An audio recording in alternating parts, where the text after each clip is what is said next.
forget to subscribe to my channel, and while you're at it, click the bell to be notified of future videos. This block is called Road to Tennessee, and it's 8-inch finished.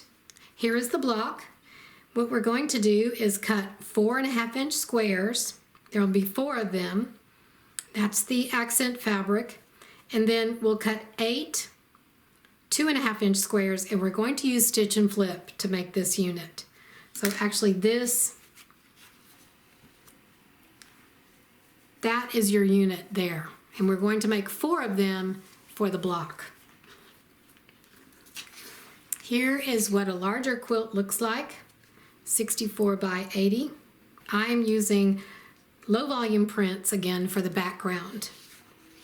For one block, the accent fabric, we need 4 squares cut 4.5 inches. And here are the AccuQuilt dies that will cut that square. And for the background fabric, we need 8 2.5-inch squares. And these are the low volume prints. Here are the AccuQuilt dies that will cut that shape. And then this part here tells how much you need for the larger quilt. So you have the instructions there for how many to cut and how much fabric you'll need. The first thing we're going to do is take an accent square and 2 of the background squares, and we're going to use the stitch and flip method or the folded corner clipper method to put these triangles on 2 opposite sides of each accent fabric. And here's what I have chosen. This is my accent square, and I have another one here, and these were accent squares, but I've cut them, so I'm getting ahead. For the stitch and flip method, we take our accent square and we take one of the background squares and draw a diagonal line like this. We're going to put it on this corner and then put another one on this corner. And you'll take it to the machine, and this is the part we're going to cut off. So you'll stitch just to the right-hand side of this drawn line. You don't stitch on the line, you stitch just to the right-hand side. That's kind of like giving it a scant 1/4 inch. Do that to this side, flip it around, and do that to this side. And here's what you get. The stitching is just to the right of that drawn line. Then we're going to cut this corner off. Just take a ruler. I'm putting the 1/4 inch marking on the marked line, and then I'm cutting.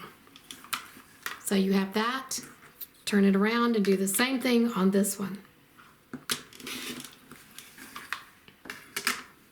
Now when you open this up, you'll have your square.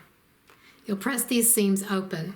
For the stitch and flip method, you're going to do the same thing. You're putting the squares on the opposite corners, and you're using the folded corner clipper to cut the corner off, just like you did the other ones. You'll cut a corner off like that.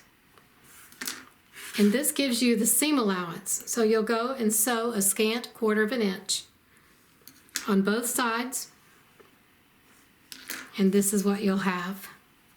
So you end up with the same thing for both units, whether it was stitch and flip or folded corner clipper. So you open this up, and then you press the seams open. So you'll make 4 of these and put them together into your block. Now we have our units ready, and we'll just arrange them how we like.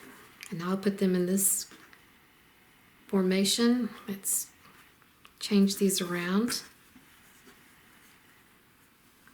I'll stitch these 2 together, then these 2. Press the seams open, then stitch the rows together.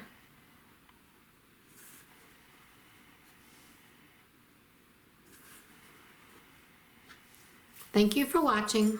Don't forget to subscribe to my channel, and while you're at it, click the bell to be notified of future videos.